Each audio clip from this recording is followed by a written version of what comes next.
Hello my dear student, I hope आप लोग अच्छे होंगे और अच्छे तरीके से पढ़ाई कर रहे होंगे। आज हम इस वीडियो में जानेंगे क्लास 12th का फिजिक्स फर्स्ट पेपर का बायो सेवर्ट के नियम का अनुप्रयोग, जिसमें हमें इसका फर्स्ट अनुप्रयोग पढ़ना है क्या, परिमित लंबाई के ऋजुरेखीय धारावाही चालक के कारण चुंबकीय क्षेत्र का मान। तो इसे ज्ञात करने के लिए पहले इसका डायग्राम बनाया गया है। तो डायग्राम हम जानते हैं, इसमें एक धारावाही चालक लिया गया है CD, जिससे लंबवत खींचा गया r दूरी पर एक बिंदु P स्थित है, जहां पर हमें इस धारावाही चालक के कारण चुंबकीय क्षेत्र का मान ज्ञात करना है।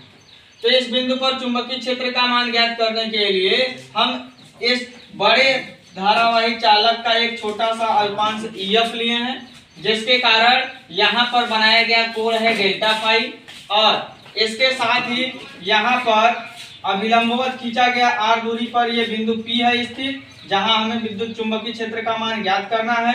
बिंदु E से मान लिए P बिंदु की दूरी x है, और यहाँ पर ये जो अल्पांश है, ये अल्पांश के कारण यहाँ पर कोण डेल्टा फाई बनाया गया है, और इसका लंबाई माने हम डेल्टा L, और यहाँ पर कोण EFG को थीटा माना गया है, और इस FP रेखा पर एक अभिलंब रेखा EG खींचे हैं, और इस धारावाही चालक में से प्रवाहित धारा स्मॉल I है। चलिए आगे जानते हैं हम क्या इस डायग्राम के बारे में। इतना चीजें हम इस चित्र से देखकर लिख लेंगे, और अब इसके बाद आते हैं इसके डेरिवेशन वाले पार्ट में। तो डेरिवेशन वाले पार्ट में है तो हम पहले लिखते हैं बायो सेवर्ट के नियमानुसार अवयव डेल्टा L के कारण बिंदु P पर चुंबकीय क्षेत्र का मान। तो यहाँ पर चुंबकीय क्षेत्र का मान निकालेंगे तो बायो सेवर्ट का नियम हम पढ़े थे, डेल्टा B बराबर था हमारा μ0/4 I dl sin थीटा बटे r स्क्वायर।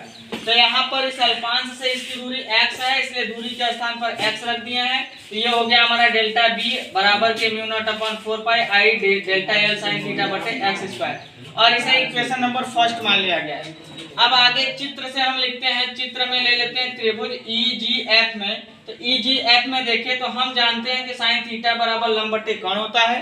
तो यहाँ से साइन थीटा बराबर हम लिख सकते हैं क्या, EG की वैल्यू देखा जाए, यहाँ पर लंब हमारा EG है और कोण हमारा है डेल्टा L। तो यहाँ से EG बटे डेल्टा L लिख दिया, और EG का मान निकाल लिया, तो ये हो गया delta L into sine theta. ये समीकरण नंबर इसे 2 मान लिया। आगे पुनः हम लिए हैं अब त्रिभुज EGP में, यानी त्रिभुज EGP में देखें तो यहाँ EGP में हमें मिला है साइन थीटा बराबर, फिर से लगाएंगे तो लंब बटे कोण होगा। ये चीज डायरेक्ट यहाँ लिख दिया गया है। साइन थीटा का मान डेल्टा फाई यहाँ पर है कोण, और यहाँ पर हमारा क्या लंब यहाँ पर EG है और कोण हमारा x है। तो यहाँ से पुनः EG का मान निकालेंगे तो इसे इधर पक्षांतर कर देंगे, यह साइन डेल्टा फाई हो जाएगा। अब चूंकि डेल्टा फाई बहुत अल्प कोण है, इसलिए साइन डेल्टा फाई के बराबर हो गया।